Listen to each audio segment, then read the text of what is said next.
এদিকে ঢাকা মেডিকেলে চিকিৎসকদের ওপর হামলার প্রতিবাদ ও নিরাপত্তার দাবিতে বরিশাল ও গোপালগঞ্জে আউটডোর কার্যক্রম বন্ধ রেখেছেন ইন্টার্ন চিকিৎসকরা। এতে চরম দুর্ভোগে পড়েছেন রোগীরা। অনেকেই বাধ্য হয়ে ছুটছেন বেসরকারি ক্লিনিক ও হাসপাতালে। বরিশাল শেরেবাংলা মেডিকেল কলেজ হাসপাতালে নিরাপত্তা ঘাটতির কথা বলে সকাল ৮টা থেকে সব ধরনের চিকিৎসা সেবা বন্ধ রাখা হয়। পরে পুলিশ ও সেনাবাহিনীর সদস্যরা ঘণ্টাব্যাপী বৈঠক করে ইন্টার্ন চিকিৎসকদের নিরাপত্তার নিশ্চয়তা দিলে দুপুর ১২টায় খুলে দেওয়া হয় জরুরি বিভাগ। তবে বহির্বিভাগে চিকিৎসা সেবা বন্ধই রয়েছে।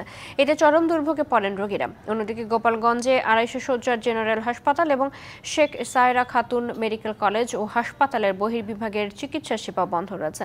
ওয়ার্ডে ওয়ার্ডে স্বাস্থ্যসেবা বন্ধ রেখেছেন ইন্টার্ন চিকিৎসকরাও হাসপাতালের চেম্বারে কার্যক্রম বন্ধ রেখেছেন।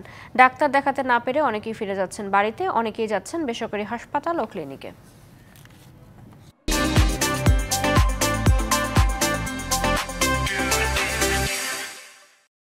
আমার ডায়াবেটিস ঘুরে পড়ে যায় আর লো প্রেশার। ডাক্তার দেখাইতে আসছে, আউটডোর বন্ধ। ঢাকায় যাওয়া হয়েছে, এখন এই ইমার্জেন্সি বাচ্চাদের কি হবে?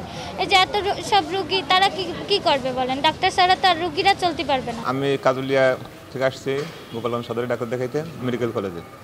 এখানে ডাক্তার নেই, শাটডাউন চলছে, এই জন্য আমরা ফিরে যাচ্ছি। আমরা এখন চলে যাচ্ছি, চিকিৎসা করাইতে পারিনি। এখন আমরা কোথায় নেব, কি করবো এটা ভালো বুঝতে পারতেছি না। দেখি প্রাইভেটে কোনো জায়গায় দেখানো যায় নাকি সেই চেষ্টা করতেছি।